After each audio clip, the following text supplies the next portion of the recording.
Yeah, we're now live. Please will you stand for a minute's silence in memory of Her Majesty Queen Elizabeth II.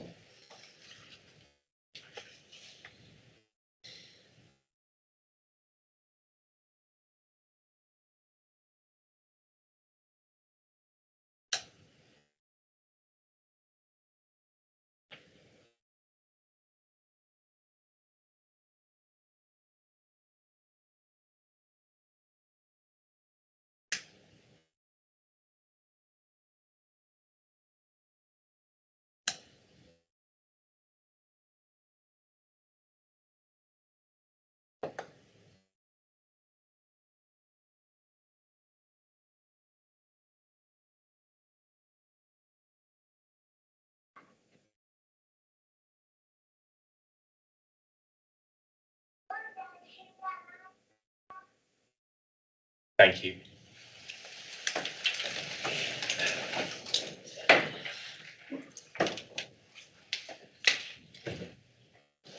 Good morning, everybody. Welcome to this meeting of the Pensions Committee.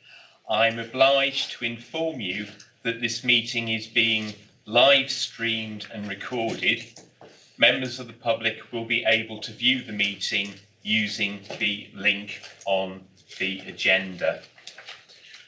The first item on the agenda are apologies and substitutions, and I believe we have apologies from Councillor Carolyn Healy, who's unwell, and I have actually emailed Carolyn wishing her a speedy recovery. Lindsay Short and also Jean Smith. I don't believe we have a substitute for Carolyn. Disclosable interests. Are there any disclosable interests, please, members? No? Thank you very much. And item 3 are minutes of the previous meeting. You've all received copies of the minutes. Are you happy that they're a true and correct record? I move. Move, and a seconder, please. Roger. Thank you very much indeed. Item 4, public questions. We have received 5 public questions today. I'm sorry, I haven't got my machine on. We've received 5 public questions today, and I believe we've just got 1 question. Very, very good. In the absence of the other questioners, I'm going to ask Justin Bridges to read the questions out, and James will give an answer. And I believe, are you the question 4? Oh, I don't know the number of my Yes. Sergeant Major, but you are question 4. I'll come to you, question 4. Okay. So may we have, please, the first question read out, which was received from Paul Cooper. Okay, thank you, Chair. Devastating floods in Pakistan have claimed the lives of over 1,000 people. The Pakistani government has declared a state of emergency, and the United Nations Emirates around 33 million Pakistanis have been directly affected by the flooding. The devastation has submerged more than a third of the country underwater and caused the death of 80% of the nation's livestock. Pakistan's Prime Minister has said that the nation is not itself to blame for the climate crisis-fuelled flooding. Meanwhile, Pakistan's Climate Change Minister has said that Pakistanis are paying the price for Western countries' continued use of and investment in fossil fuels. Given that Shropshire County Pension Fund continues to invest millions of pounds of Shropshire's money in fossil fuels, would the Pension Fund Committee agree with the assessment that it has blood on its hands, is profiting from the immense suffering of people in other countries around the world, and that finally this is the time to do the right thing and divest the pension fund from fossil fuels? Thank you. And the second question is from Tina Tiaru. A recent report in the Shropshire Star suggests that new fracking sites could be opened in the county following the UK government's decision to end the moratorium on the process. Is the Shropshire County Pension Fund willing to invest in companies that promote fracking either locally or nationally? Thank you. And the third question is from Jamie Russell. I recently read Carolyn Hickman's pioneering study on climate change anxiety and depression that was published in The Lancet last December. Ms. Hickman and her colleagues interviewed 10,000 young people from 10 different countries in what is the first large-scale investigation of climate anxiety in children and young people globally. The researchers' findings are heartbreaking. Close to half of the young people they interviewed said their feelings about climate change negatively affected their daily life and functioning. 3/4 said they felt the future was frightening, with over half believing that humanity is doomed. Almost 2/3 of young people surveyed said that they felt their government is failing them.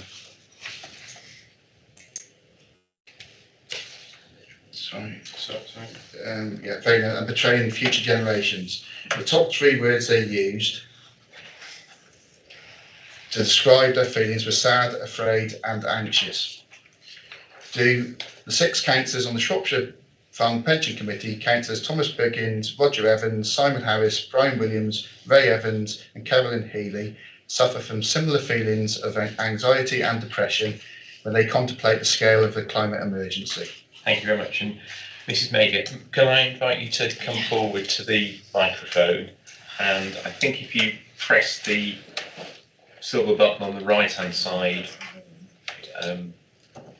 okay. So if you please ask your question. Okay, yeah, if you can hear me. Underline what they say and similar feelings that bring me here today. So thank you for inviting me in. My question is, at last year's September meeting of the Pensions Committee, the question of divestment was discussed. Laura Hoskison asked what happens if engagement isn't working, and the reply was, we divest. My question is whether this engagement is actually working and what are the actual outcomes, if any, that have been achieved over the past year. To clarify, I'm not asking what the activities of engagement are, such as contact with companies through calling and attending meetings, sending emails, letters, etc.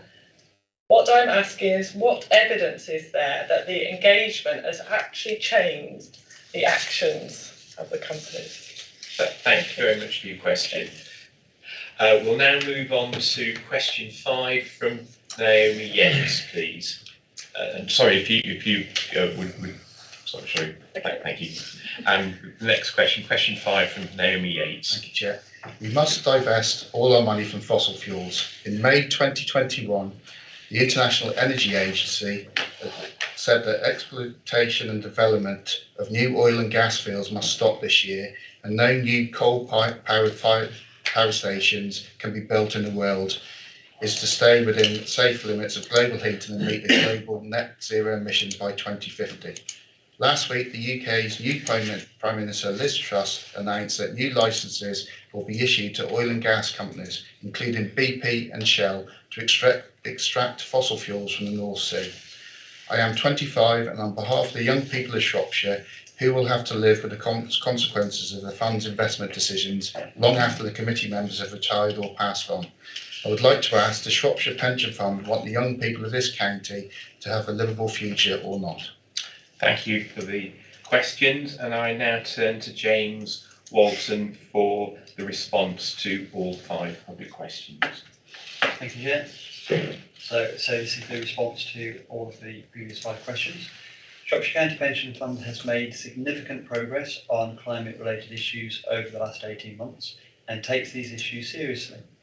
It has produced and approved a separate climate change strategy and stewardship plan, agreed a net zero target, produced 2 public climate risk reports which measures the fund's carbon footprint and carbon emissions, and the public task force and climate-related financial disclosure (TCFD) report. Further update is being provided at today's meeting with Columbia Threadneedle Investments, formerly CMO, on their engagement activities with companies on climate-related issues and milestones achieved over the last 12 months. Work is currently in progress to produce the fund's 3rd climate risk report and 2nd TCFD report both of which will be presented at the next committee meeting in December 2022. The latest Shropshire County Pension Fund annual report and accounts 21-22 also includes details of the progress made over the last 12 months, the training undertaken on climate-related issues, and a detailed update on responsible investment and ESG issues the fund is addressing. The Pension Committee has recently approved a switch to a low-carbon net zero aligned global equity fund with Legal & General, and invested in a global sustainable equity fund launched by LTPS Central in May 2022. Both of these new investments will significantly reduce the fund's carbon emissions. The Pensions Committee will continue to build on the good progress made to date and provide regular updates and reports in the future in line with industry best practice. Until we have confirmation on the fracking ban possibly being lifted, we will not speculate on this issue. We don't have a policy on fracking. This would be considered by external investment managers as part of the extensive due diligence they undertake on companies like any other investment the pension fund makes. Okay, thank you very much. We now move on to item 5. This is being presented by Kerry Pulowski, Head of Audit. It's third line of assurance, internal audit outturn report for Shropshire County Pension Fund 2021 to 22. So over to you, please. Kerry. Thank you, Chair. I'd like to introduce Mark Seddon as well. He's with me today because, as you'll be aware, Peter's leaving internal audit, and I wanted to make sure that the committee were aware of the succession planning. So Mark's got a lot of experience in pensions, and he'll be ably supported by Katie Williams and Barry Hanson, the interim audit manager. In terms of the report that is coming to you today, this is the summary of the work that we undertook up until the end of March 2022, and it gives my year-end opinion. Performance was good. We completed 100% of the audit plan, and we'd like to thank the staff at Shropshire County Pension Fund for their assistance, which helped in the completion of the work. My opinion, based on the work that we undertook and the pension fund management responses received, is substantial for the year in terms of your governance, risk management and internal control processes. The areas that we covered are set out in paragraphs 7.9, and it shows you there the opinions. They were all good opinions. And the other thing that committee members should be aware of are any audit recommendations. And you can see from the table in 613 that there were no fundamental, no significant recommendations. They were requires attention recommendations. So these are relatively low risk, and management have subscribed to improve these. For those of you that want further detail over the scope of the audits, the details of these are in Appendix A. So I'm going to leave it there, Chair, and I'm happy to take any questions. Thank you very much. Thank you very much. Very, very good news indeed. Any questions, please, members? Just quiet satisfaction at the whole report. Very good. We're asked to take two decisions, 3A and 3B. 3A, performance against the audit plan. We're asked to consider and endorse the performance against the audit plan for the year ended 31st of March 2022, and also to consider and endorse the Head of Audit's substantial year-end opinion on the fund's internal control environment for 21-22. So can I have I'd like to move that, please. Can I have a seconder? Thank you, Simon. All those in favour? Thank you, unanimous. Thank you very much. We now move on to item 6, the external audit.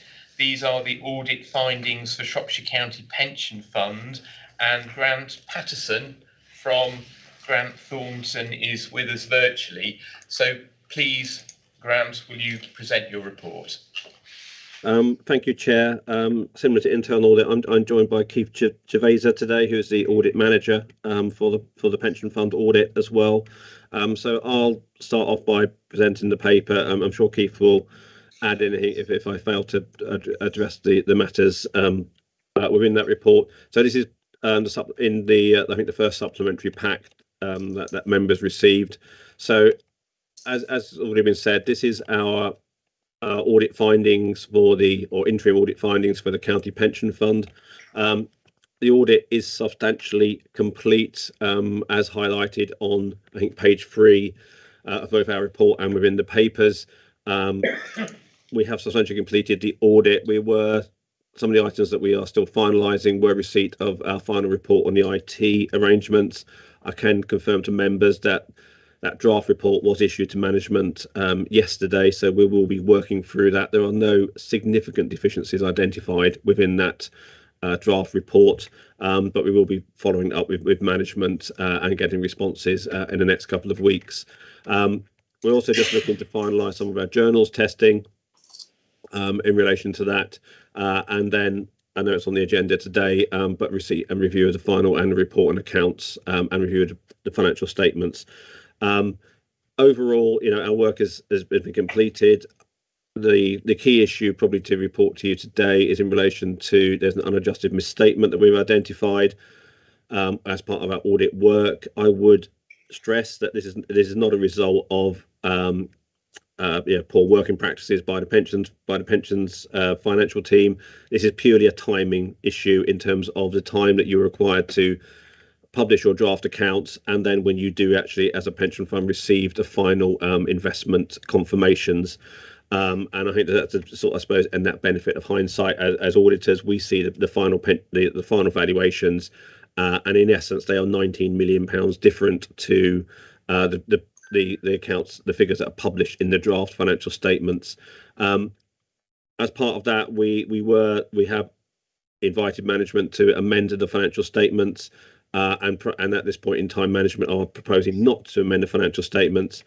For those, I suppose, the Shropshire members who were at audit committee yesterday, we are looking. I do need to take further sort of work on that, because we set materiality for the pension fund, and it's basically 1% of your net assets, which works out at roughly £23 million. The £19 million is quite close to that overall headline materiality.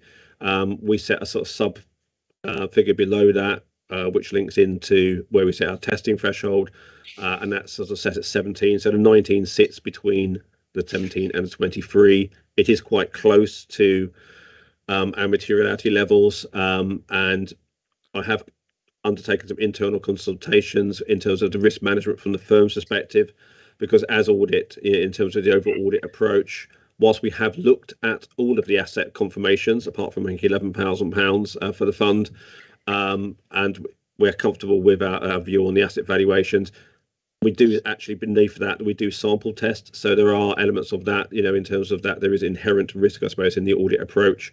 And we are quite close to a materiality level. Therefore, the panel has asked, me to ask the pension fund to amend the accounts. I think you're not proposing to do that. I think the next step for us, if that's confirmed at this meeting today, is we may have to undertake some further internal quality procedures on our own work, just to be comfortable that there cannot be a material misstatement, because effectively I have in other areas of the work we've undertaken, because we're quite close to that materiality threshold. There's about 4 million difference now between that, and that may well cost more time and take more time and end up with a potential fee increase, but we need to look at the work we need to undertake as a result of that. But other than that, I would say that it is not unusual. It's just the number, I suppose, the size of the difference this year is where it is. It's just one of those matters that have come through in terms of valuation process, but that's probably the key thing to bring to your attention. And I think even with the revised auditing deadlines going forward, which for future years will move to the end of September, it's probably something that's not going to be unusual going forward. I think what is unusual is seeing it's just where it's landed in the difference this year. There's always uncertainty in valuation processes, but we do need to be comfortable. I need to get fully comfortable that there cannot be a material misstatement. Currently, I'm at that position, but we might need to undertake some internal further checks to do that if the accounts aren't amended. So that's probably the big thing from where we are. I think just in terms of overall signing, however, I think we've been through this conversation last year as well, in terms of, as the pension fund accounts form part of the council's accounts and the council's accounts audit, will not be completed until November and potentially December, depending on there's some infrastructure issues going on in terms of accounting for the council's accounts nationally. That might impact upon that timeline.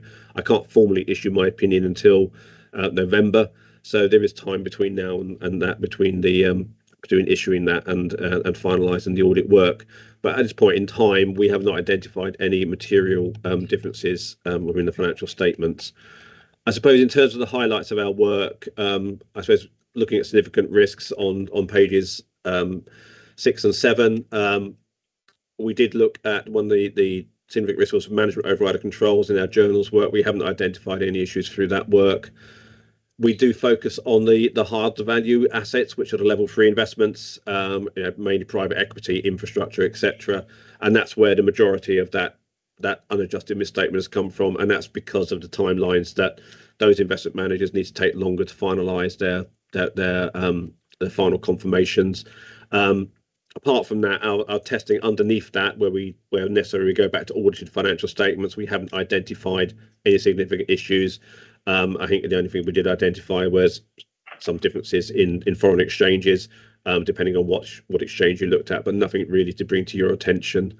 And just to confirm, in terms of the other significant risk we need to look at in terms of improper revenue recognition, we did rebut that because we're comfortable we know about the income streams of the pension fund, and nothing in our work has suggested that was an incorrect rebuttal. And similarly with fraud in expenditure recognition, which is more of a factor for the public sector, again, we did rebut that because of the nature of expenditure is mainly the benefits payable. And as you've seen in the internal audit report, you've got strong controls over that, and our testing hasn't identified any issues in relation to that either. So those are the sort of key things around that. On page 8, just a little bit more around what we've done around level 3 investments and level 2 investments on page 9.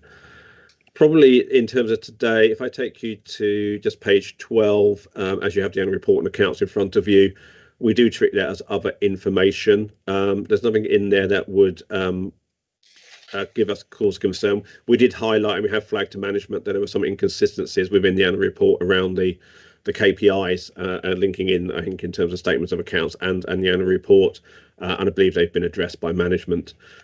In terms of recommendations and the findings coming out of the report, if we go to page 16, there were 2 recommendations coming out of that. One was in relation to the accuracy, I suppose, of the information that the fund has at the time it has to close its financial statements down, and whether that could be improved. I think you've got management's response there in the fact of they have asked and challenged the investment managers, and I don't believe there's anything that the fund can do per se to speed up that process.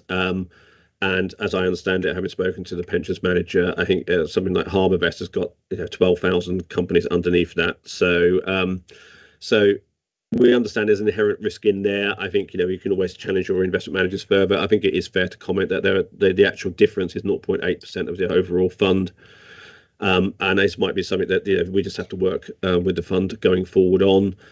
The second recommendation, again, was around part of our work is in the detailed work is we look at the service auditors control reports. Those are the reports that the investment managers have done themselves or your custodians.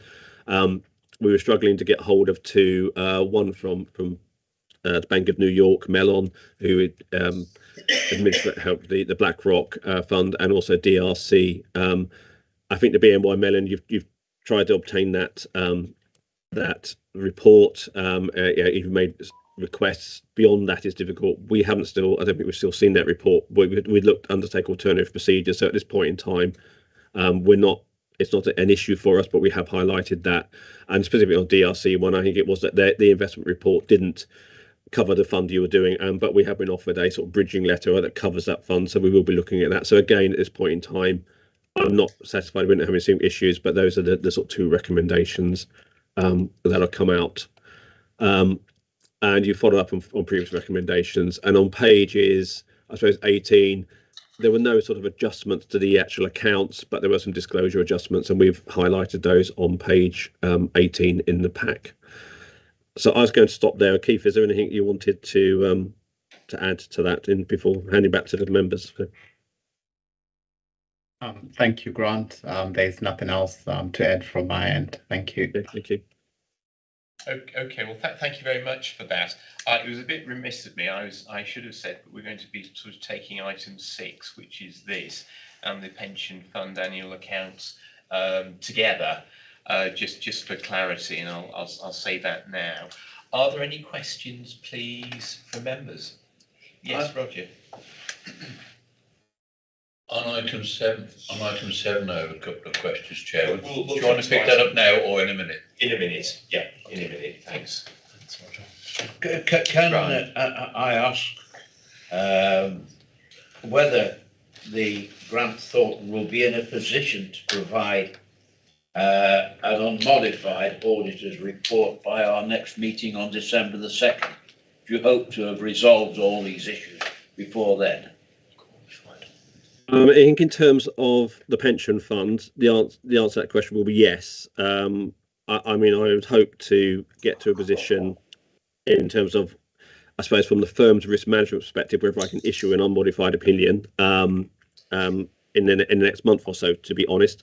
In terms of whether I can issue a signed modified opinion, that will depend on how well the council audit goes in relation to that. I'm sure members are aware that, well, maybe not on the pensions committee, but there's a national discussion going on infrastructure assets, which do in fact the council's accounts, and we're not expecting a statutory override to that to arrive into late November. It might not be December. We are, as a firm, in discussions with DLUC around the implications for that in terms of auditors, not just Grant Thornton, being able to issue opinions by the end of November, and also for the annual report and accounts by the 1st of December. So we are in conversations with government around the impact upon that.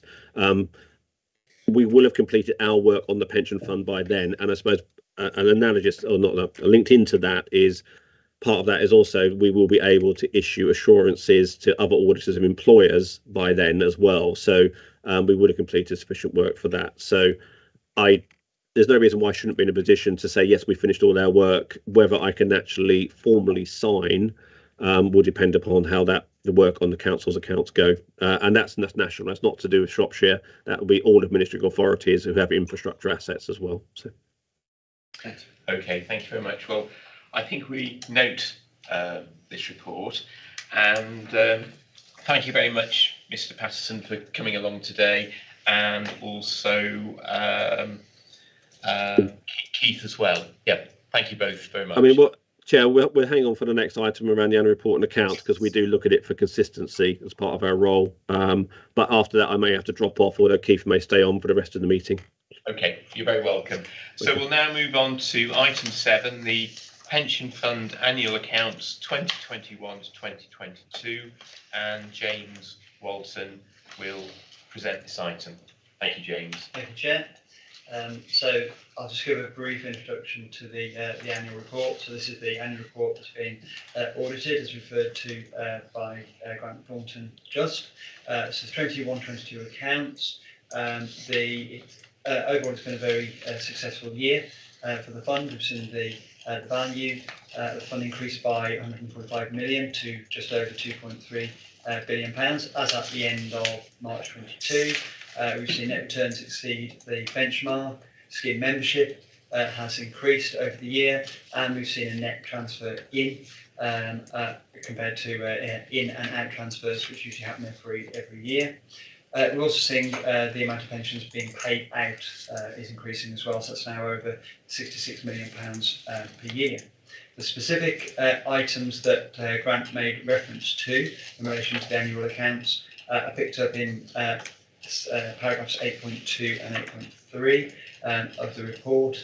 So I won't go through that again, other than just to reiterate that from the point of view of the pension fund, we considered that valuation, we considered the materiality limit, and as it falls below the materiality limit, and given the amount of work that was produced in producing those accounts, to make those changes, we don't feel is necessary. And as I say, in a sense, we have a materiality limit for a purpose. This is below that. Therefore, we would agree that it's not impacting on the overall valuation, the overall accounts in general. Just to pick out a couple of other points within the accounts, which are attached at Appendix A. There's a narrative at the start, which gives a lot of information. The accounts as a whole, I'm not going to go through those in detail. The accounts as a whole provide lots and lots of information, which members of the committee, members of the public, other stakeholders can consider. A couple of points I'd just like to make reference to is on page 5 of the account, page 9 of the pack.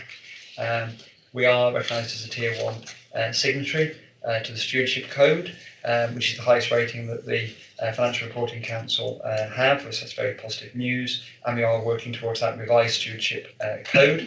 So this confirms how seriously the fund takes responsible investment and those environmental, social and governance issues. And as been previously referenced, the fund also published the Task Force on Climate-related Financial Disclosures report in November 2020. There were a series of actions that came from that, and those actions have been identified and implemented during the 21-22 financial year, which is picked up within the accounts. There's also reference to LDPS Central, who will be coming along later in the meeting, demonstrating the increasing amount of work that we are doing within that pooling arrangement there. So aside from that, there's further information in relation to investment, strategic allocation, spread of assets, the performance, and the major shareholdings for the pension fund throughout. So I'll stop at that point and happy to take any questions in relation to this, or as we've referred, any specifics in relation to item 6 as well. Roger. Thank you, Chairman. I have 2 questions unrelated to each other, whether I ask them both or one at a time. On page 51 of the pack, or 47 of this one, there is a reference about the pensions annual meeting, and it states the annual meeting could not be held in person this year. I'm unsure what it means by this year. Is it going to be held now, because it refers to COVID and problems there, whether one is being arranged for pension, an annual meeting or not, I'm not sure. I do note that officers attended a number of conferences further down, maybe some in person, maybe online, but it's 3 years since the pensioners' annual meeting was held. So whether you want me to ask the second question now or have an answer to that one, Chairman? Well, I'd like to answer that question because obviously the accounts refer specifically to last year, don't they, 21-22. So my reading of that is referring back to that particular period of time. So please ask. Okay, thank you, Chairman. I would hope that one will be held this year to review those accounts, to review these accounts and allow pensioners to do it. My second question is on page 143 of the pack, 139 of this report, and it's about climate change strategy and the section governance of climate change risk. The pension fund is responsible for approving the fund's policies and procedures, including the fund's climate change strategy. When will we be looking at this? Is it the December meeting we'll be looking at it or not, please? Yeah, so the fund's already approved the climate change strategy. That was less than a year ago. So that got brought to committee. At the next meeting in December, we'll be having updates. There'll be the fund's 3rd climate risk report that'll be coming to that meeting, and the 2nd public TCFD report. So that's all, all the recommendations in the TCFD report, as James mentioned, have been implemented. So like every meeting, there's updates on climate. So the strategy is reviewed on like a 3-year basis, I think is in the policy, not every year, but we've only just approved that less than 12 months ago. So it will be revisited as we've set the net zero target now. So we'll be updated, but that probably won't be at the December meeting. It'll be at a future date. If I can, Chairman, I note that, but conditions change. Things were asked in the public questions, which referred to events elsewhere in the world and everything like this, but I will await to see that report and maybe make a decisions at that meeting. Thank you. That seems fair. Are there yes, two more questions. Let's go. Sorry, Byron first, Byron, and then yeah. Simon. Yeah. Hi. One thing I would ask is on the report, certainly on the climate change side of it. We did previously agree referencing divestment. Can I request that on that report, if we have divested away from any companies because they haven't met our goals and our targets, can that be put in the report so that it can be clear that we have pulled away from ones that we don't think meet our criteria? If that's okay, please. Yeah, that's fine. Simon, please. I think this may go back to the minutes as well, is that it was my understanding, and I do stand to be corrected on this, that when we agreed net zero by 2050, that we would keep a regular monitoring of that, and I think it was after 6 months, which is now, that we were going to have some figures to show us how. I mean, I was actually expecting a report in this, not the update from the group that used to be called BMO. Yeah, sorry, I've forgotten the new name. Threadneedle. But I thought we were going to have something which is absolutely crystal clear as to where our journey, because it's not supposed to be back-ended when we voted for this, how our journey has developed.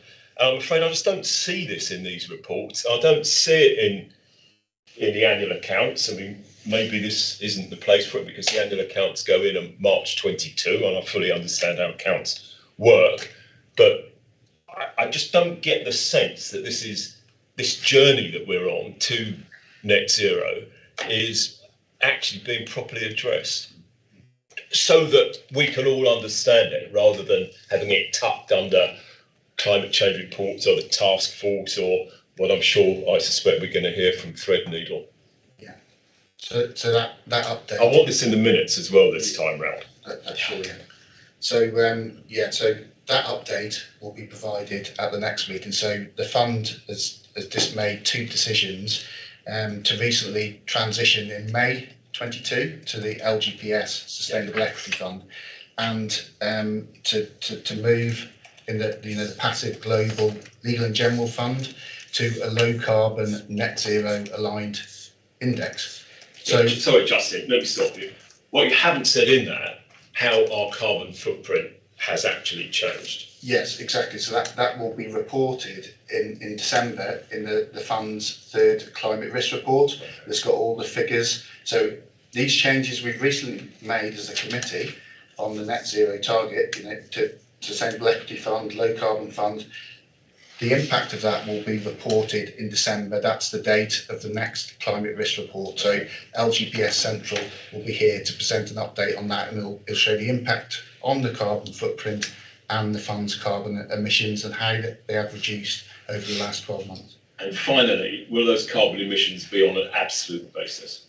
We can make sure that's included. Yeah, yes. and I really do want that minuted, because I can't reference the page on this, but again, it was on the incremental basis. Do more sales, you allow more carbon. That wasn't what we discussed before, and I'd really like to have both, so we can understand how our journey is going in December. Thank you, sir, and I would like that minuted. Okay, well, thank you for that. It creates clarity, doesn't it? That's what we know exactly where we are. So thank you for that, Simon. Any other questions, please? No. Well, in that case, we We'll turn to the recommendations. 3.1, the two recommendations. 3.1, the committee is asked to approve the Pension Fund Annual Report 2021-2022. And 3.2, the committee is asked to approve that the Chair and Executive Director of Resources sign the letter of representation for Grant Thornton. May I have a proposer, please? Yep, Simon and Brian second. All those in favour? Okay, thank you very much indeed for that. Do you want me to sign it now? We can do that. After, okay, we'll make sure we do. Moving on then to item 8. This is a presentation from Columbia Threadneedle, who used to be known formerly as BMO, and I believe this is, it's an in-person presentation. Excellent. Right. Can I just remind you that the live stream's still going? Okay. Thank you for that.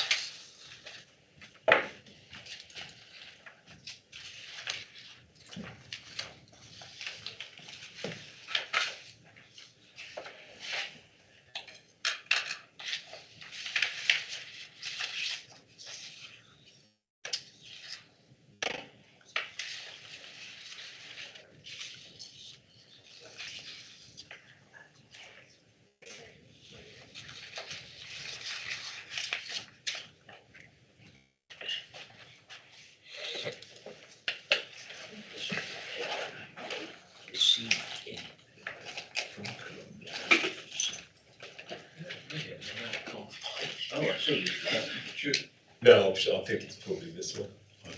Or this one, I don't know. But I might not say it came out secondly because it was a late report.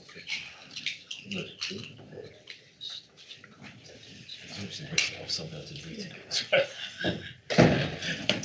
So if you want to have a now, Hello, good morning to you both. Committee, may I please introduce to you Anise Copperow and also a colleague, Moira Gorman, from Columbia Threadneedle, who will present this particular item to us. You're very welcome. Thank you.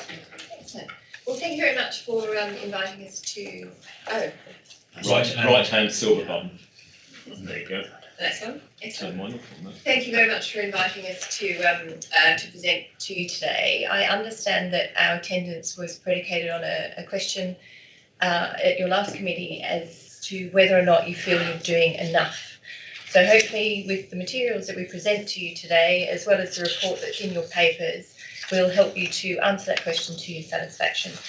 We're going to go through a slide deck, but you're very welcome to ask us questions about the content in the deck, the content in the reports that you've seen, as well as any of the other questions that you might have in relation to engagement and responsible investment.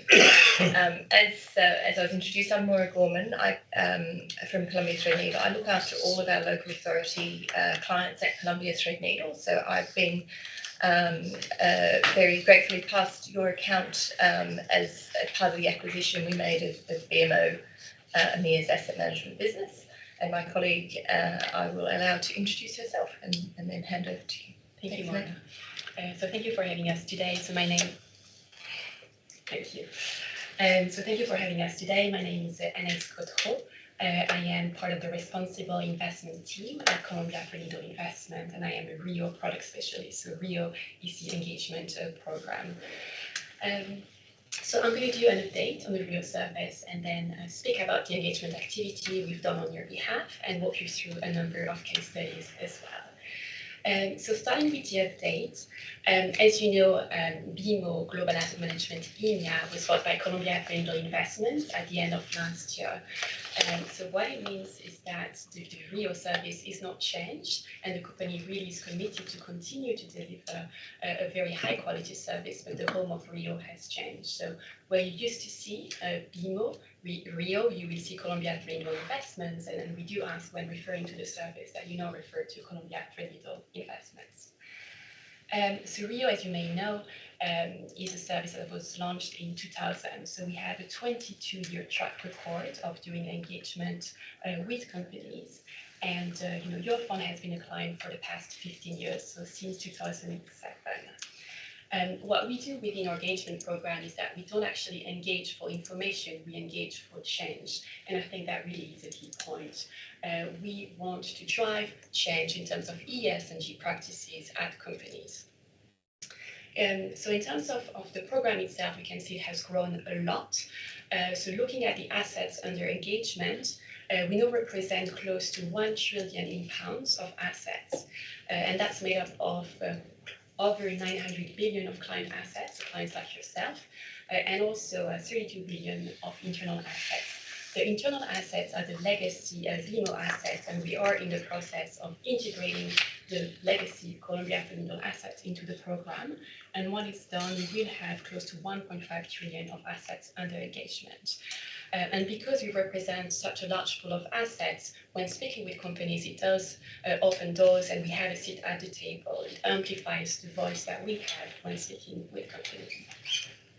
We can also see that the program has grown by looking at the number of clients. So we have 53 advisory clients. Under one of them, they tend to be European pension funds.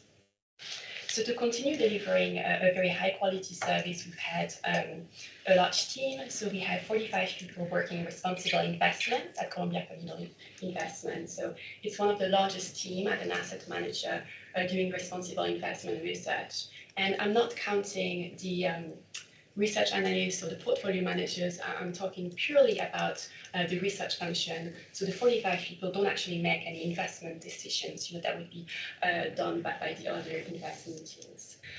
Within the 45 people, we have 26 delivering the Rio program for yourself.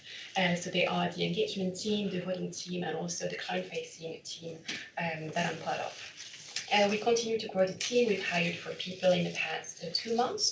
They come with specific expertise. So we have a climate scientist who joined the team, and also someone with APAC, a corporate governance specialty as well.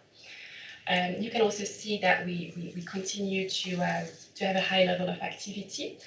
So we've engaged with over 900 companies when looking at 2021, and we voted at more than 12,000 companies globally. To clarify as well, you were a client of the engagement service, not on the proxy voting. We don't do this, on your behalf. So if I look at the evolution of the Rio service, so climate is a key priority for our clients. They're really committed to continue delivering on climate. The program or climate program is led by someone called Vicky Bakshi. You may have been, heard the name. So she co-chairs the IIGCC's implementation working group for the Net Zero Investment Framework. She also co-chairs the Climate Change Working Group for the Investment Association. Previously, before joining the company, she was working in the UK government. She was the Prime Minister's advisor on climate change policy. The second theme where we see getting more traction is the social theme. So we created a new position of social strategist earlier this year, and this one is held by someone called Alice Evans, who has a very strong background in public health. Finally, so looking at the years ahead, and the direction of travel of the Rio program, what we will be doing is we will be covering additional asset classes. So today, the engagement that we do is on behalf of equity holdings, but also corporate bond holdings. And the engagement program will be expanding to cover asset classes such as sovereigns, infrastructure, and private equity. And finally, the client consultation. So you may be aware that unique to the Rio engagement program, we consult with our clients and we ask for your engagement priorities, and then we take that into account when selecting names for the program. So this will continue as it is today because we believe it's a key and important part of the engagement program. So if we go to the next slide, which is the engagement on your holdings. So this is specific to your holdings. So I'm not talking about the whole universe and all the companies with your engagement with. But looking at the 12 months ending in June, we've had over 1,400 different engagement interactions with companies. So it can be sending letters, calls, and meetings, and we engage with over 600 distinct companies. We've achieved over 200 milestones. So milestones is what we call instances of positive changes. So it's a very broad program, and we continue, if you compare year on year, to increase the program. So if we look at engagement interactions, we actually had an additional 26% of engagement interaction when compared to the previous 12 months, and we engaged with close to a third of companies by number of companies. So I know climate is very important to you, so looking specifically at climate, and the 12 months period, we've had engagement activities, 700 different engagement interactions with companies in climate, and we've achieved 88 milestones. And looking at the previous years and comparing it to it, that's twice as many engagement activities, and also a third, in terms of additional milestones. So we really are stepping up our efforts on climate as it is a key priority for our clients. So going to the next slide, which is our approach to climate change. So as I mentioned, we dedicate a lot of resources to climate change. I mentioned Vicky Bakshi, but we have a total of 4 climate specialists within the team who look at climate. We have a net zero model as well, and I engage with company on this key theme. We are a signatory to the Net Zero Asset Manager Initiative, that's Columbia Threadneedle Investments, and we've made a commitment to have net zero portfolios by 2050 across all asset classes. And within our approach, stewardship is a key factor. So we do not want to actually reallocate capital. We don't advise to lower emitting sectors. We want to reduce real world emissions. So that's what we focus on. And we do have a very clear engagement methodology in terms of setting up objectives with nuances, sector by sector, and also an escalation policy as well. So if I touch on Climate Action 100, so you're familiar with the initiative, it's a very big collaboration targeting 167 higher emitting companies, and we're a huge part of it. So we lead engagement with 8 companies, and we also are support engager with a further 38. So overall, we are involved in 25% of the company's dialogue at Climate Action 100, and it is huge. If you speak with a typical asset manager or asset owner, they would tend to lead on one of these, and then we actually lead on 8 and support on a further 38. So I looked into your climate stewardship plan as well, and happy to report that we are the support engager on 4 companies within your plan. So if we then move next to the engagement updates on your climate stewardship plan. So over the past 12 months, we've engaged with the 9 companies on your plan.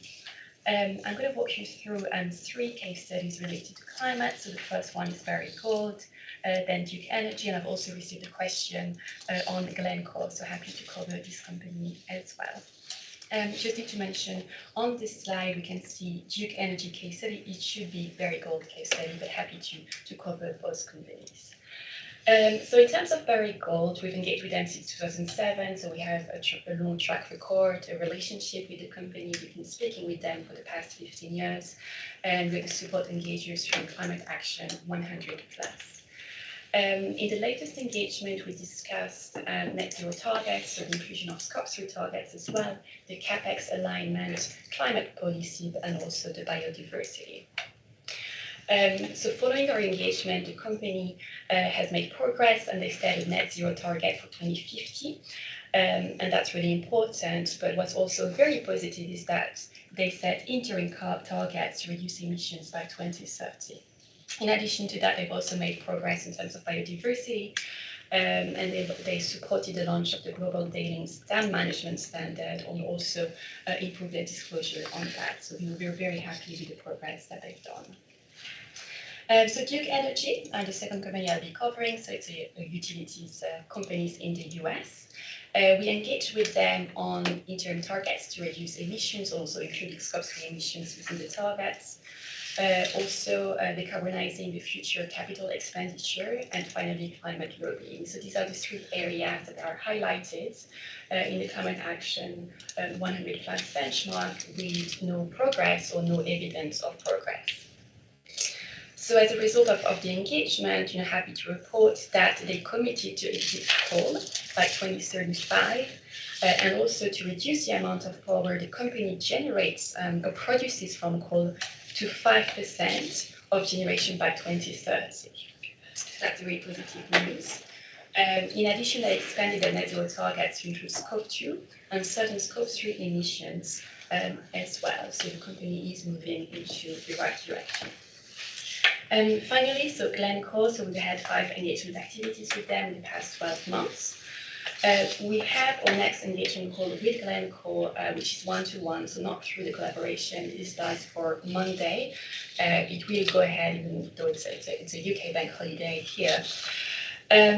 So we voted against the company's climate plan with a comment that the company has failed to set the 2030 emissions reduction targets and has increased its coal exposure and lacks, clear capital allocation to decarbonization. When speaking with them on Monday, I'll share with you the items we have on the agenda. So the first one is asking them about how they're reacting to the significant drop in support for their climate plan. So support fell from 94% to 76%. So we wanted to know more about that. We really reiterate the need for 2030 targets. It's not good enough to have targets for 2050. We need these interim targets as well. We want also to have a discussion and ask them how they can improve their targets are 1.5 degrees aligned. We do have concerns over the pathways and the scenarios used as well. Another very big topic is the CapEx alignment, where they previously committed to align capital allocation with the goals of the Paris Agreement, and also run down coal assets. But they're consistently expanding, and they've allocated $157 million to coal expansion and the non-expansion projects in Australia. So we want to ask them, how they can actually explain this fact. So this call will be on Monday, and happy to follow up, with you, Justin, on the outcome of that specific call. So if we go to the next slide, so this is a case study on. Excuse me, Yes. could I simply ask? Yes. I think I've got a paper copy of your presentation. Could you indicate which page you're on? When you say turn to the next slide, the pages are actually numbered, and I wondered whether you could indicate which page we're on. Yes, absolutely. So we're now on page 7. Thank you. Through you, Jim, can I ask a question on this page 6? Yep. To do with Duke Energy. If I heard rightly, reduced to 5% of generation by 2030. What is it at present? So how big a reduction are they actually making? Yes. So I need to go back to the team to ask. Exactly. 5% by 2030, but if they're only 8% now, yes, it's not making a lot of difference, is it? Yes. That's right. And they also committed to exit coal by 2035. So within the 5-year from 2030 to 2035, they will go from the 5% to 0%. But I do take note of your question and we'll get back to you on that. If I may, Chair, I think the Glencore one came from me. It's a difficult company, Glencore. I've known it for a long time, and it seems that you're struggling to make progress within the context of getting Glencore moving towards what we want as a pensions fund committee, net zero, however you define that, and that's another debate, by 2050. So at what stage, and have you ever, for other companies, recommended that we divest from a specific company? And at what stage? Where is your boundaries for Glencore, or any of the others? But let's just focus on Glencore. Thank you. So that's a very good question. We engage with companies, we want to drive positive changes. We can guarantee that we will use all our expertise or experience to engage with this company to drive this change. Sometimes it's successful, sometimes it doesn't go the way we hope. So in terms of what we do when companies don't respond or make the necessary changes, that we have a number of escalation tactics, I would say. So one of them is actually escalating the dialogue from operations to senior management to the board or the CEO. So that's one way of it. The second one is voting as well, so aligning the engagement with the votes that we have. And finally, divestment, the one that you mentioned. So we, as part of the Rio service, wouldn't make recommendations on whether to divest from companies. What we do is we would provide you with data points that you can make your decisions on whether to divest or continue the dialogue with them. I think we see divestment as the ultimate escalation point, because we do believe that we can drive positive change by continuing the dialogue with the company, that's the pensions that we have, but also we understand that at certain points the clients may want and choose to actually divest. Thank you. It's encouraging that you do have a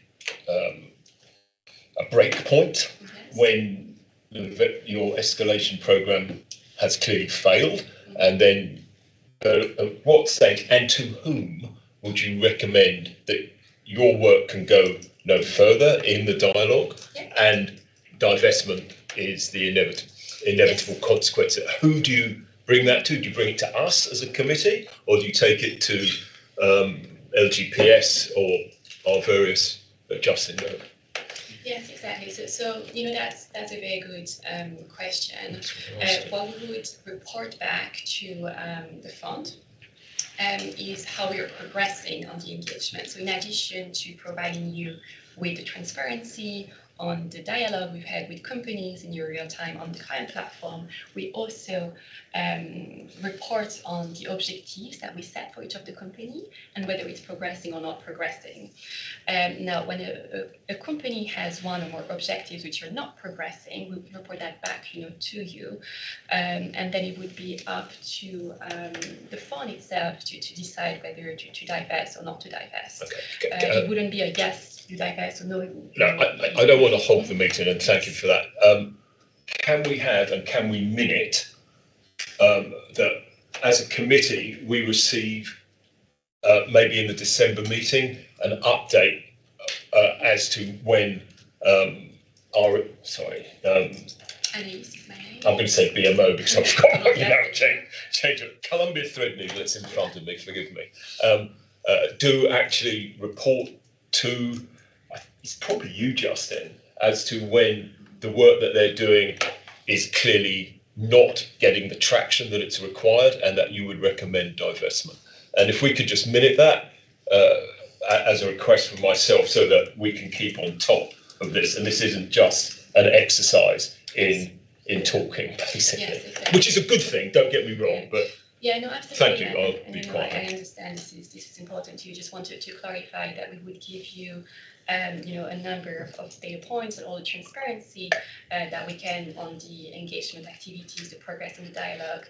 We wouldn't actually recommend or not recommend divestment. It wouldn't actually come from us. It would need to be a decision by the fund. Just wanted to explain that a little bit.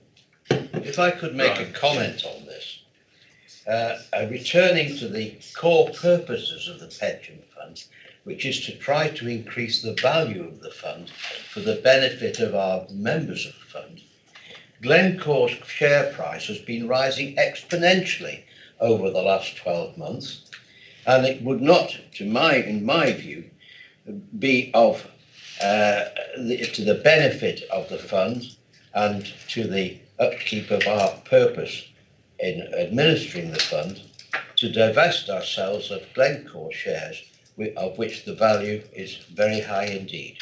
So I just wish to disassociate myself from that comment because I simply do not agree with that. Byron. Similarly, Chairman, I think we do have a responsibility both to the pensioners and to the future pensioners. Byron. Yeah, I'd like to echo those points that, yeah, we are primarily here to invest, make money for the pension fund. However, we have to do it responsibly, and we're not answerable to people in this room, any of us. We're answerable to the people who have the pension fund, like people who've worked, retired. They want to know that their money is being sourced correctly, and as we've seen, the future generations are more and more aware. Even the older generations now are more and more aware. So we have a responsibility to increase the pension fund, but we have to do it correctly as well. Okay. Thank you very much. Shall we return to the presentation? Yes. Yes. So also, just mentioned that when you divest, you actually no longer have the ability to influence the company to change its practices. So if we go to slide 7, so we have an engagement case study. So this one is not related to climate. So it's the company called Compass Group, which is one of the FTSE 100 companies. So you may remember during a lockdown or in between lockdowns, when it was back in 2021, the scandal on the provision of free school meals to children. So photos circulating on social media of the very low quality school meals to the children. The company was also involved in the horse meat scandal back in 2013 and also in nutritional value of school meals in 2007. So what we did is we engaged with the company. So we had 11 interactions in 2021, and we focused on the food quality, but also supply chain due diligence. We escalated the dialogue to the CEO, and we also attended the AGM as well. So this is an example of the engagement activity where we had to escalate it to the CEO and also attended the AGM to ensure that corrective actions were taken. So happy to report that the CEO confirmed that appropriated actions had been taken and also committed to publish quality assurance measures and work with the Department of Education and also the Marcus Rashford Foundation to improve the food provisions for schools. So this is an example where we've used our escalation tactics to actually change a company positively. So that was the last slide of my presentation. We're committed to continue to deliver a high quality engagement program on the holdings and also drive positive changes at companies. Okay, thank you very much. Members, any more questions?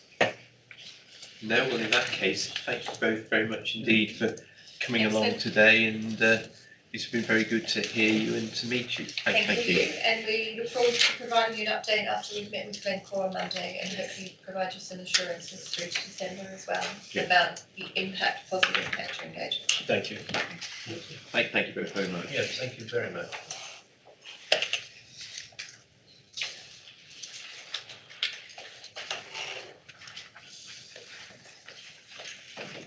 Very good. Now, returning to the agenda, we will now be on agenda item 9, which is corporate governance monitoring. So I'd like to ask Justin, please, to take us through this paper. Thank you.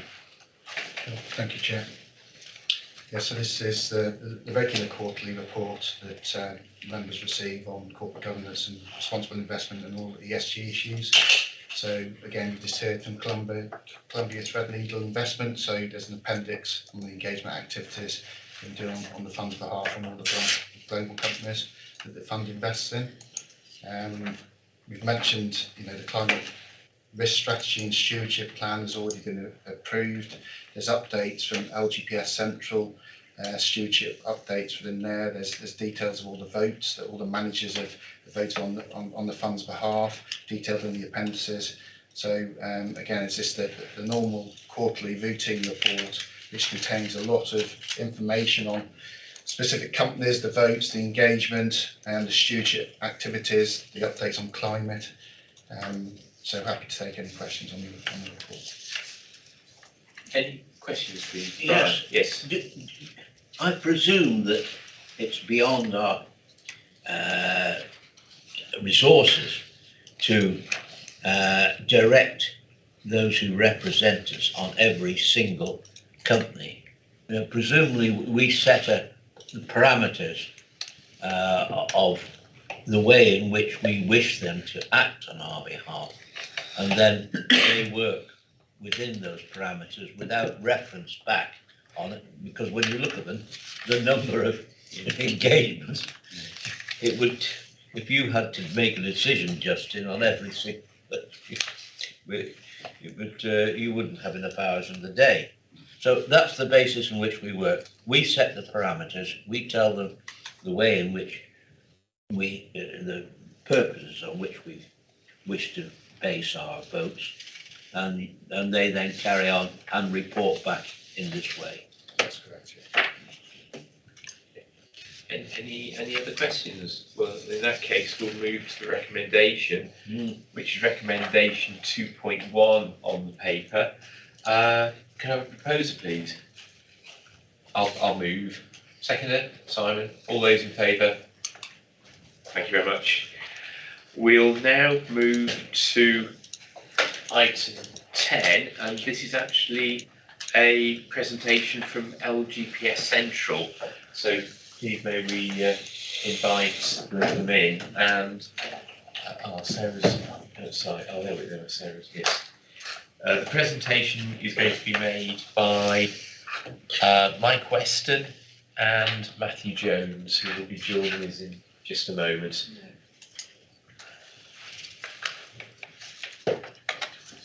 I'm sorry that they didn't sit in to hear the discussion and understand the way in which all our members contribute.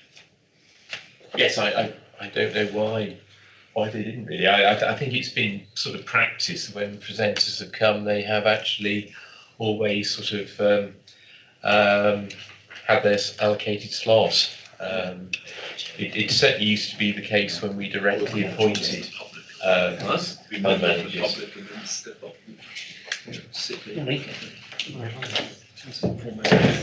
But the point's well made. It can be reviewed, can't it? Because that part of the meeting is taped. Yeah. We are members of LGPS. It's We a are. slightly different relationship than that between advisors. Anyway, let's move on. I'd very much like to welcome Mike Weston and Matthew Jones from LGPS Central to present on this item, which is basically an LGPS Central company update. So over to you, please, Mike. Thank you, Councillor Higgins, and good morning, everyone. It's lovely to be back. Right hand button, silver button, we can hear you. Thank you. Thank you. Sorry, Chair. Okay, that's what happens. That's what happens when you do all these meetings remotely. You don't get to use this stuff. So it's lovely to be back in front of you face to face and to give this update. The first thing I have to do is apologise on behalf of Joanne that she's not with us this morning, but it does give me the chance to introduce Matt Jones to you, who has been with Central now for just over a week in the Chief Stakeholder Officer.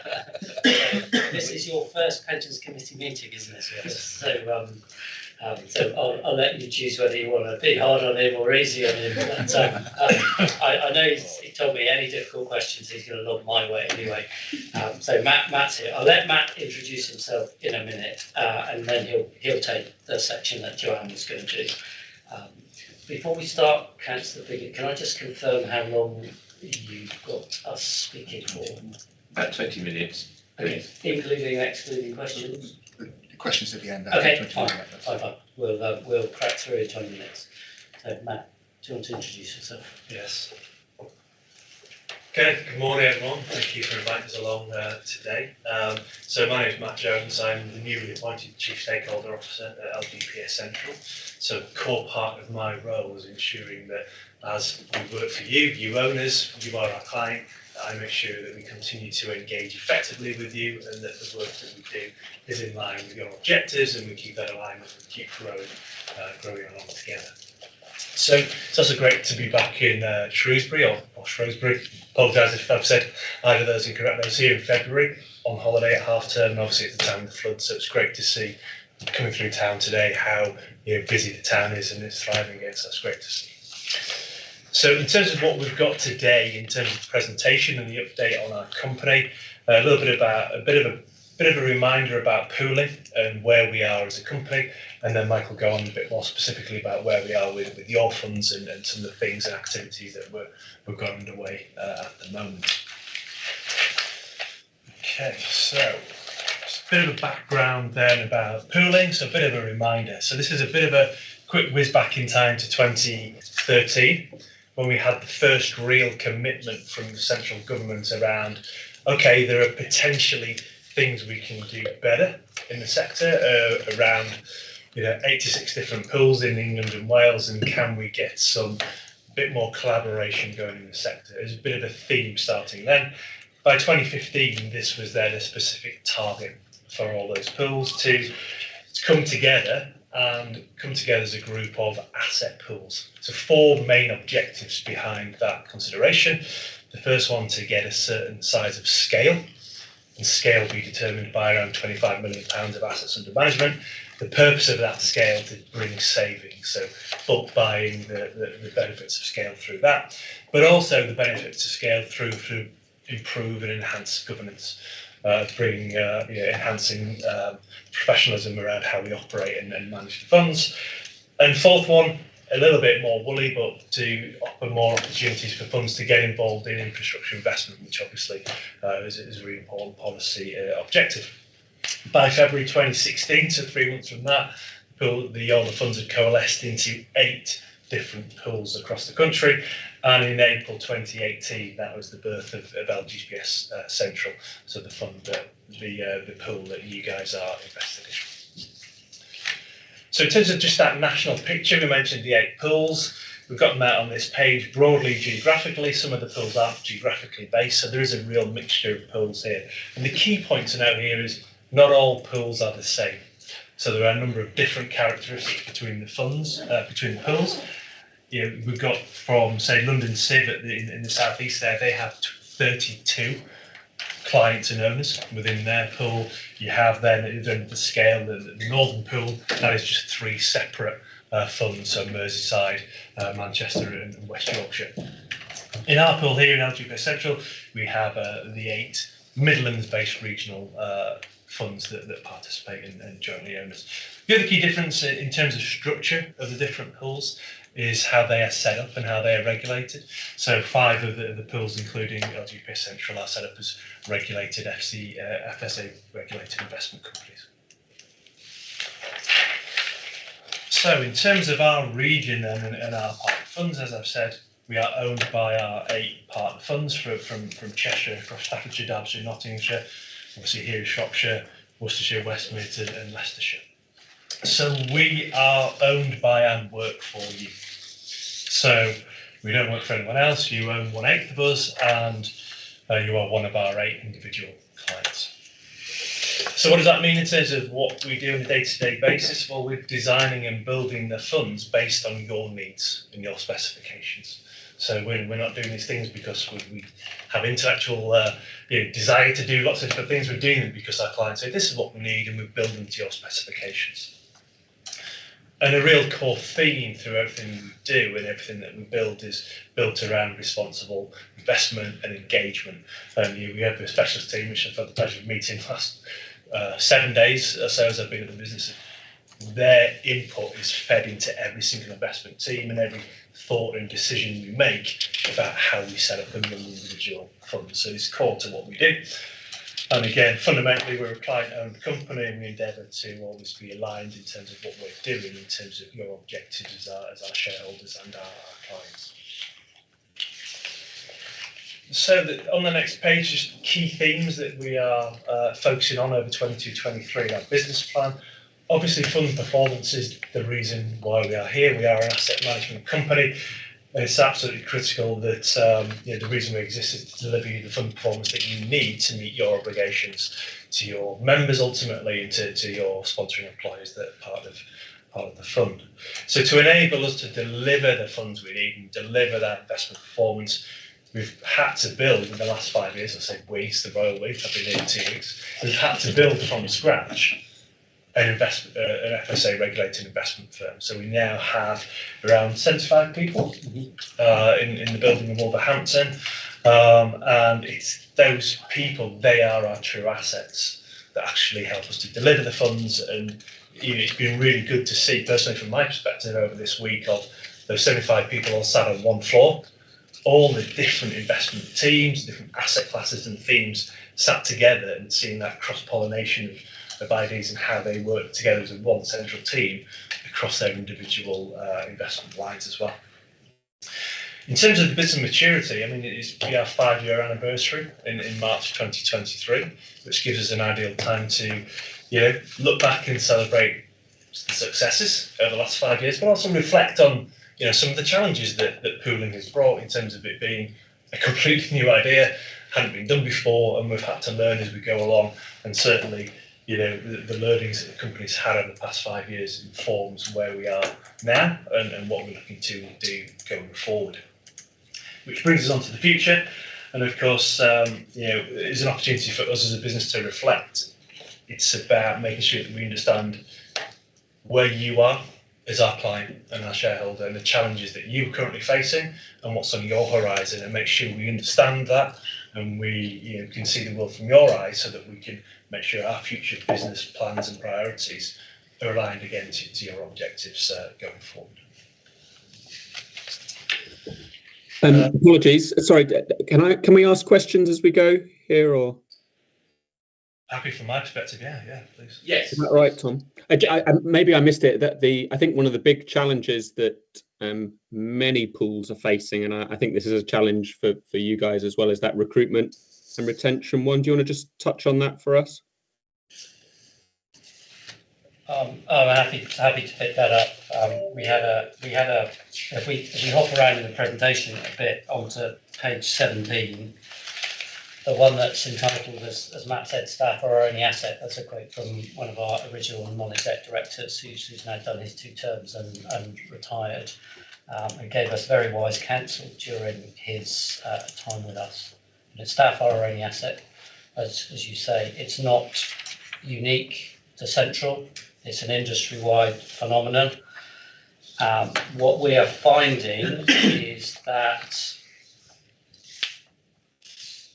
inward recruitment is taking a bit longer than it took before, and we need to do inward recruitment because we do have a level of staff turnover, and I'll show you on the next slide. It's a level of staff turnover that's a little bit higher than we would like it to be, but part of that, it's a little bit of a double-edged sword, because over the 5 years, and because of the structure of the company, as Matt mentioned, the people sitting all together and cross-pollination and the huge amounts of challenge, responsibility, and development that our people go through, they become attractive propositions to other people who come in and try and steal them away from us. And the whole remote working thing has made it a lot easier for firms in London or Edinburgh, the traditional financial centres, to say you don't need to sell your house in Wolverhampton and buy somewhere in London, because you can commute down a day a week and do the rest remotely. So there's a bit of that going on. There's a bit of, across the industry, COVID has caused people to take a step back and review their work-life balance and what do they want to do. And equally, as the firm, as Matt said, coming up to a 5-year anniversary, those people that joined the company early in its existence are going through that typical cycle, being in a business 3-4 years, thinking, is it time for me to move on for career progression? So we've got all those things coming together. And we have had a level of turnover. Some level of turnover in a business is helpful, because it's a natural refreshment process, but too high levels means you're losing expertise, you're putting additional pressure on those people to stay behind to keep delivering the services. So you don't want it too high, and we're at a level that we want to bring down, and we're focused, the board is focused, the executive committee is focused, I'm focused on this. It's my biggest challenge, aside from performance, but the two, as Matt said, are intimately related. Without people, it's difficult to deliver the performance. So we are focused in terms of making LGPS Central a great place to work, developing people, non-financial rewards in the culture of the business.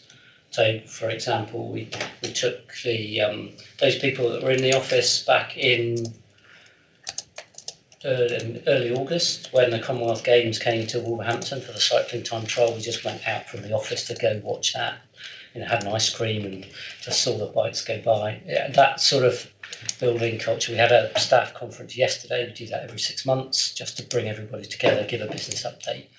And we launched a volunteering strategy, a volunteering program. So the company will support all of our staff for 2 days a year going out and volunteering for good causes, either in our locality, in their own home localities, but just as a way of making people feel good and giving back to the community. So we recognise that being part of the way between the public sector and the private sector, we can't just simply wave a big checkbook to keep people. And by and large, waving a big checkbook is a way of short-term keeping people, but not long-term. So we are doing what we can within the constraints of our local government heritage and ethos to get the right people in, to develop the right people, and to keep them to deliver the service. So it is a challenge. It's right to be pointed out as a challenge, but one we're very focused on solving. Thank you.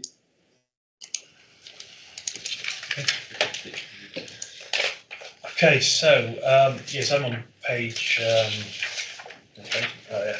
of the presentation. So just the infographic. There's just a few numbers I wanted to pull out. Thinking again back to the aims of pooling originally. So we think about scale, 25 billion of assets under management. We're currently at 28.5 billion. So there's a bit of a tick in that box in terms of achieving the scale. Well, what does that allow us to do? Well, it allows us to deliver the savings. So against the standardised measure of the cost savings that we've generated and what we project to generate, £250 million over the period to 2033. So significant cost savings we will realise over that period. So achieving that initial aim of pooling. The funds we have launched in operation since existence, so 23 funds now across that range of different investment themes and asset classes to give you as our partner funds the ability to have the building blocks to meet your strategic asset allocation needs. And then again, to this point around building strength and governance and professionalism through everything we do in terms of the 100% responsible investment integrated status. Again, everything we do, those themes of responsible investment run through the core values of our business and what we do in terms of investment decision making. The UK Stewardship Code, we were re-accredited to that I think last week. So again, very important in what we do. And the new consultation on the task force for climate related financial disclosures. Again, as a pool company, we're ideally positioned to respond on behalf of all our partner funds in a very important consultation as well. So so just a handful of things to call out about where we are now in terms of Shropshire and our different funds under management. So on page 9, you can see that you have money invested in 7 of our different core funds across the range through from the Global Equity Active through to our private equity and infrastructure funds. So, thanks, Matt. I'm conscious that where we are time-wise, so I'll go through this reasonably rapidly. Please, if there are any questions, happy to take them. Slide 11 focuses a little bit more on the funds. You can see the funds that you're invested in. The Global Equity Active Multi-Manager Fund, 2 sleeves that are Global Sustainable Equities Fund and 4 private markets funds, 650 million approximately, depending where markets are on any particular day. So a sizable chunk of the entire assets of your fund. And I know we present regularly to the technical committee of the fund and go through performance in great detail. So slide 12 is really just a quick summary for this committee. And you can see that we've got a red, an amber and a green, a full set of traffic lights, which means performance, it'd be nice if they were all green. Performance is mixed, but the key one, the biggest investment, the global equity active that is above benchmark, below target, which is why it's amber. But it's been a very difficult environment for all global equity funds, and that fund performance puts it right up there amongst the best performing active equity global funds across the industry. So although it's amber, and we're very pleased with how that's performing. It's got more to do, but it does vindicate the manager selection mechanisms within LGPS Central that apply to all the funds that we launched. And the two global sustainable equity funds have only been going since May this year, so really short term in terms of the long-term focus of the pension fund. One of them has done really well, had a very strong start, the other one a weaker start, but we're focused on making sure that these funds deliver over the long term, not just over the first 5 months. In terms of what happens next going forward, slide 13 looks at product development, future fund launches. Private debt we kicked off in June this year. That's going to remain open for additional investment. Target return, I know my colleagues will be talking to you in detail about this later in the meeting, so I won't dwell on that one. And the two property funds, direct and indirect, the first of which should be launched October, November time. It's quite a complex product to get set up, and we need to make sure that these things are all done right before it's better to get it right than to do it quickly. So we're getting that all in place, but that's making good progress coming along. And the indirect property sleeve will probably now be early in 2023. But again, just making sure that it's doing exactly what you and other partner funds want from those products. The next couple of slides are responsible investment and engagement.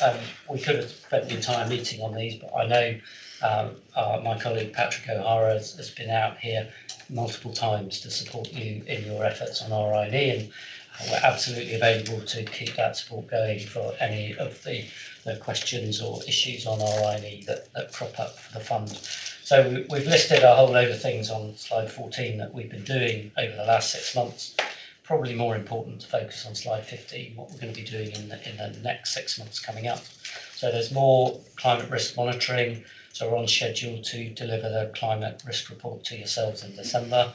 It's key during, it's a product and service that all of our clients find really helpful, and it's a key one for us to make sure continues going. We're at the forefront of this in terms of the industry and the pools, and we're keen to make sure that we keep moving ahead on that and improving the product and service that we deliver to you. Part of doing that is procuring an ESG tool and the associated analytics that go with that, because we recognise that one of the big challenges for anything RINE is getting good quality, consistent data that will allow us to understand exactly what's happening. So then you can make rational choices and decisions based on accurate data. So it's all about extending the data and the analysis from where we are now through into private markets and through into getting a better understanding of into things like Scope 3 emissions, and as the whole market develops, to make sure the data is there supporting it. And the really positive thing on this slide is the penultimate bullet point in there, recruitment to bring the RINE team back. So responding to the initial question, we did lose a couple of our really good RINE staff, but Patrick, with support from the rest of the One Central team, has now got that team back to 6. There's some really good individuals.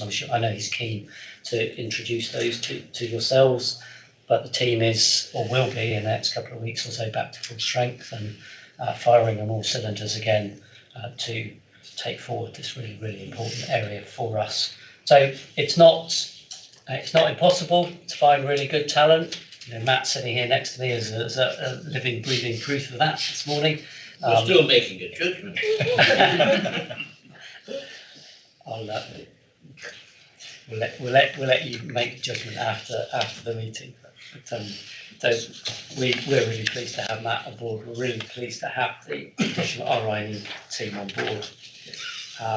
And I touched on slide 17 in response to the question, just to take the first bullet point. So Matt's on board as Chief Stakeholder Officer. Our Chief Legal Compliance and Risk Officer, Struan Fairburn, joined us yesterday. So it's great to have him on board, because with him and Matt, that completes the executive committee at Central, which is a key plank in the governance and management of the company. And I'm really excited that team is now, fully strengthened. Loads of great expertise coming in to add to the way we look at the business and bring new ideas in with how we can take the business forward and make it go from strength to strength. Also yesterday, we had a gentleman called Mohammed Nazdeen join us as compliance manager. So he's going to be working with Struan in that team. Justin's joined Patrick as the RI integration manager. I'm sure you will get to see him relatively soon. And also additions in investment ops and support function. So we are managing to recruit people to make sure that we can keep delivering the service. We talked before, when we've been talking to yourselves and other partner funds, about the importance of our graduate entrance, and we've done a third graduate cohort. We've managed to find 4 really good grads out of 120 initial applications, and they will be starting with us towards the back end of this month, early next month, and they will sort of come in at the bottom, and we'll develop them on to provide that support to the teams and allow them to a broad development career within investment management. But it is a highly competitive market out there, as we've already touched on. Slide 18 is just a graphic of showing you what our staff turnover's been like, just to fill in the gaps there pictorially. You can see it's been on an upward trend, and that's why we need to be focused on this in terms of getting that trend back down to the levels we saw in the earlier days of Central. And then finally, given where we are time-wise, just slide 19 as a summary of what we're doing, just to bring it all together. So responsibly achieve performance is what we're focused on. Not just performance, but achieving that in a responsible way. Continuing the growth of the private markets sector of the company to facilitate the asset allocations that are coming from yourselves and other partner funds, and continuing to focus alongside performance with saving costs. Staff retention, we touched on. Our people are key. And the future, well, one of the things that we are doing from growing the business and continuing with cost savings, getting to break even. So cumulatively, we will be at break even in the next financial year, 23-24. So that's a major milestone for us. And clearly, individual partner funds all start from different positions. So not all partner funds are going to get to cumulative break even at the same time. But as an overall pool, that's what we're looking forward to next year. And that then is part of what Matt said in terms of reflecting on where we come from as a business and where we need to go from and to make sure that we're continuing to solve the issues and challenges that you have as our shareholders and clients. So looking forward is what we will increasingly be doing and planning out in our own version of the medium-term financial plan that all local authorities have forward. What is our medium-term financial plan to support the activities that we will need to be delivering to support your needs going forward? So as a brief summary from Matt and I'll happy to stop now and take any questions. Thank you both very much. Yes, please, Roger. Right. Thank you, Chairman. We're one of 8 partners. Are all the partners broadly similar in outlook? And essentially, I'm looking at climate and things like this and investment. So there's 7 other partners there as well. So are we out on a wing of it, or are we in the centre with those? Are we all pushing the same way? I suppose is the best way of putting it. That's a very good question, very pertinent question, and the answer is yes. Everybody is by and large in the pool focused on the same things.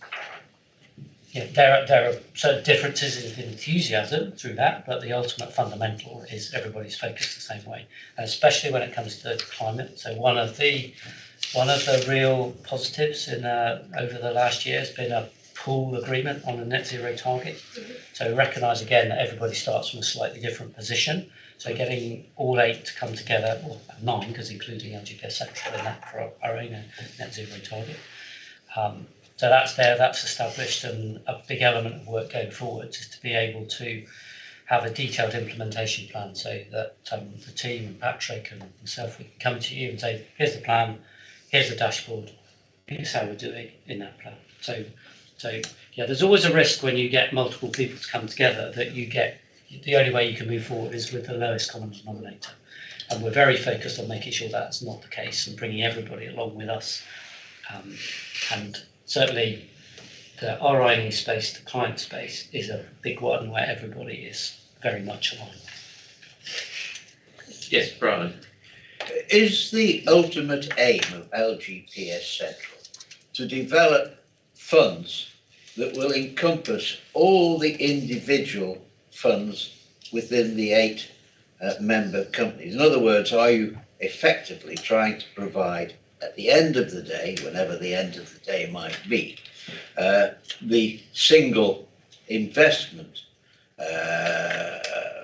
function for all the various pools? Or will it be the case that pools still retain some of their own funds because you don't wish or haven't developed a suitable fund to supply that? Another great question. Bottom line answer is, in an ideal world, yes, because you own us, we provide the services, we can move forward and we will develop, and the aim would be, if it works for clients and partner funds and it provides you with a service and delivers performance, that we go that way because it becomes the most efficient way to do it. We have to demonstrate it's the most effective way to do it as well. And it's not going to happen tomorrow, and it will only happen at the right time when you and our other partner funds see value from that. So we are in constant dialogue with Justin and his peers about what products and services you need from us to solve the issues in your own funds, and where we can effectively provide products or services, we will design them and work with partner funds to develop them in such a way that they suit your needs. When we can't do that because it's not effective or not efficient, and it's better done in an alternative way, then we will put our hand up and tell you, because ultimately it's we need to do what is best at the end of the day for you and the other 7 partner funds and pension schemes. Thank you. Well, thank you very much for the presentation, Mike and Matthew, and we will be seeing you both a little bit later on during the meeting. So thank you both very much. Thank you. We'll move on to item 11, please. Pensions Administration Monitoring Report. Debbie.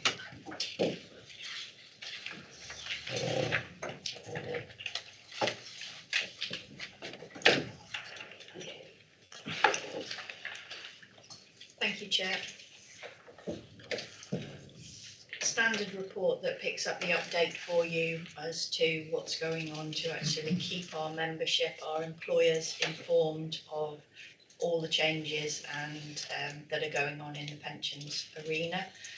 We've had the valuation data all went off on time, and the officers are now in discussions with the actuaries regarding the early indications of what's coming out in the valuation.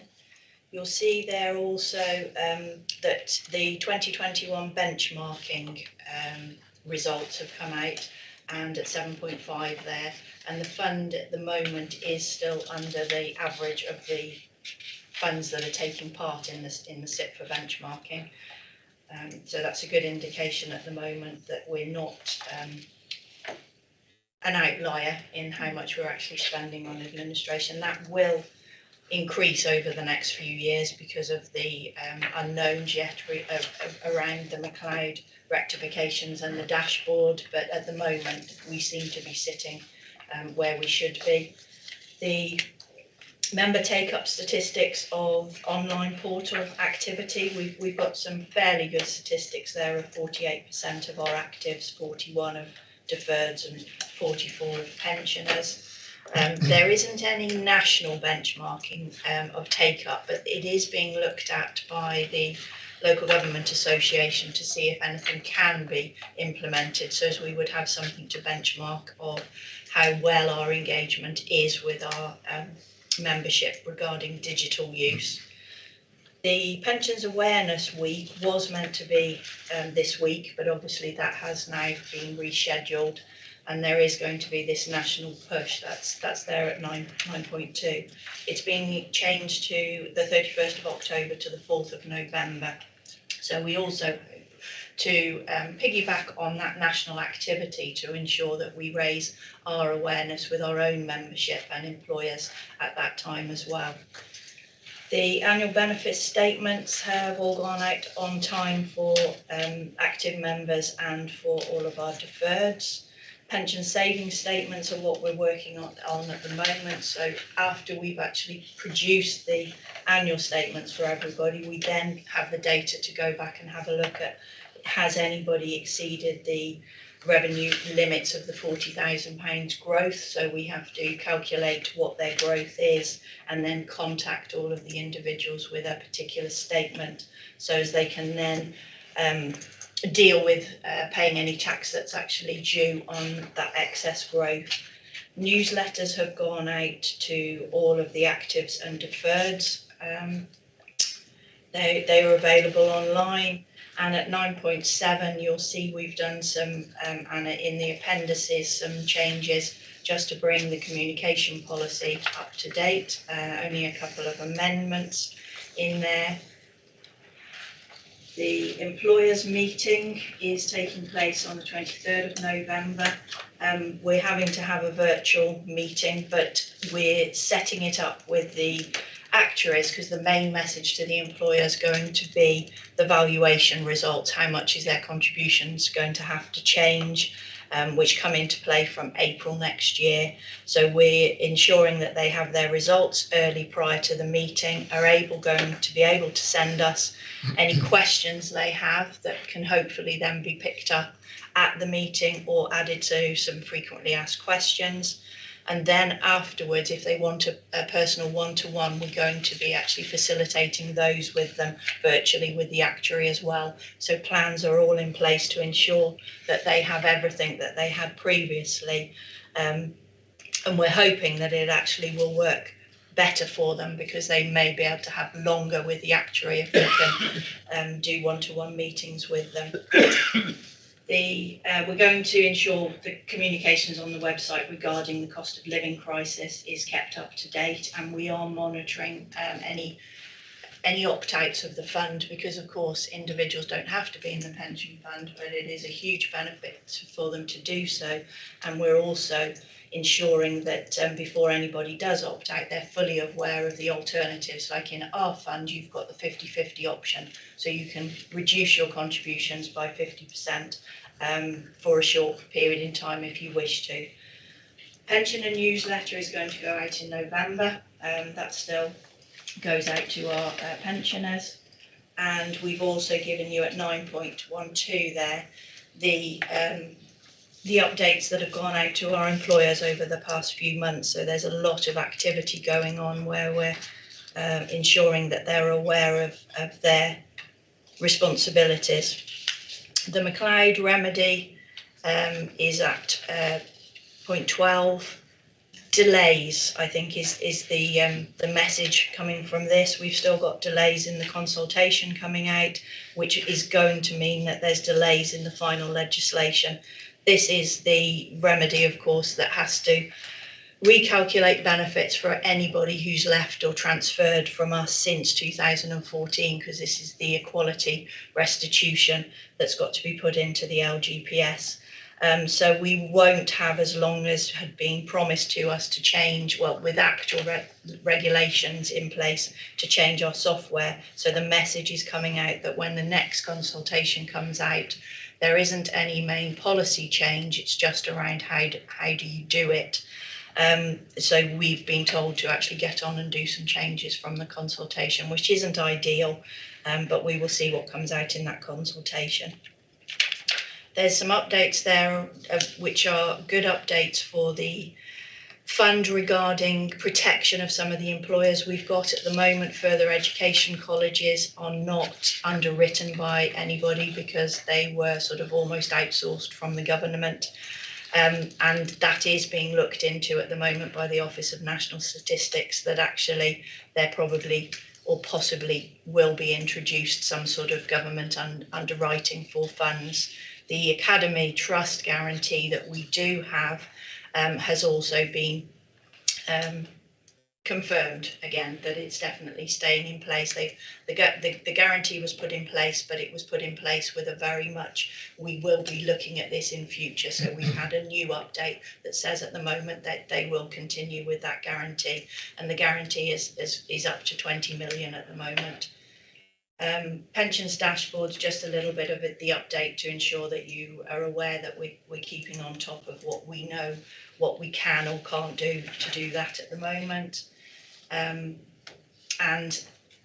17 there, the holiday pay, people may be aware of this. There has been a Supreme Court judgment for certain casual and part-time workers that employers have not necessarily calculated their holiday pay on the correct basis. Doesn't sound a huge pension implication, but actually again, because there's a period in time that they can claim back payments from their employers, we've got an awful lot of members that this may affect, especially all of those who work term time only at schools. So again, that may be another piece of work that comes back to us to amend their benefits, and I'm happy to take any questions on the report. Thank you very much. Any questions, please? Roger? Thank you, Chairman. Referring to a question I asked earlier on, note the employers' meeting is being held in November. Are there any plans or discussions going on about the pensioner meeting, either virtual or in person? I can answer that, yeah. So there is discussions underway. So obviously the employer meetings we have to have. So that's why we're having that to update on the valuation. We've updated the communications policy because of obviously the new ways of working. So obviously we've got members on the pensions committee, so employer reps, union reps. We've got a lot of additional information on the website. We've got the pensions admin team available, Monday to Friday for to pick up any questions. There will be, it does state in there could be webinars or virtual updates to be provided to members. So I think we've expanded from previous years. The level of communications now because of the pandemic, we've got obviously Debbie mentioned a lot more one-to-one meetings as well with individuals of the scheme and employers. So that's we're back to pre-pandemic when we're going out to discussing pensions issues with bigger groups of employers and individuals. So I think we've expanded what we used to do and what we're currently doing now. So it's not we don't have to have a member in-person meeting. We have done previously. So we've just reviewed all the arrangements in conjunction with the chair as well. So we're still in discussion if we're going to have an in-person or virtual, or how we're going to do an AGM or member update this year. But we'll obviously let you know. Roger. Thank you, Chairman. Can't find any reference in this, I may have missed it, in this document about holding any meeting. There's a reference about an employer meeting. There's no reference about whether it's being considered or not. There are communications, as you just outlined. There's nothing about that at all. How is that decision arrived at? Who is consulted? Who actually makes the decision whether to hold that meeting or not? Because I'm conscious that it hasn't been held for some time, and I don't know if others have any views. But I would have thought there are some people who will not have access to digital. There are quite a number who are not very familiar with it, who may want to come in, may want to ask questions. I don't know. It's something that has there been any inquiries? Is there a need? Is there a wish? I just don't know. How is that decision being arrived at? So it's often its officers in conjunction with the chair, but as I said, we're putting on more one-to-one meetings for those people that can't access the information digitally. So we're happy to, speak to them on a one-to-one basis or groups. I can answer part of your question there where you said, is there any wish? We haven't been contacted by any of our membership actually asking for an in-face meeting. People are using the avenues that are available to communicate with us, and I do give the statistics of how many take that up each month, and we are, as Justin said, have already targeted some big employers recently to go out on site, and they've had presentations directly to them. The next one due is to the Fire Authority in October.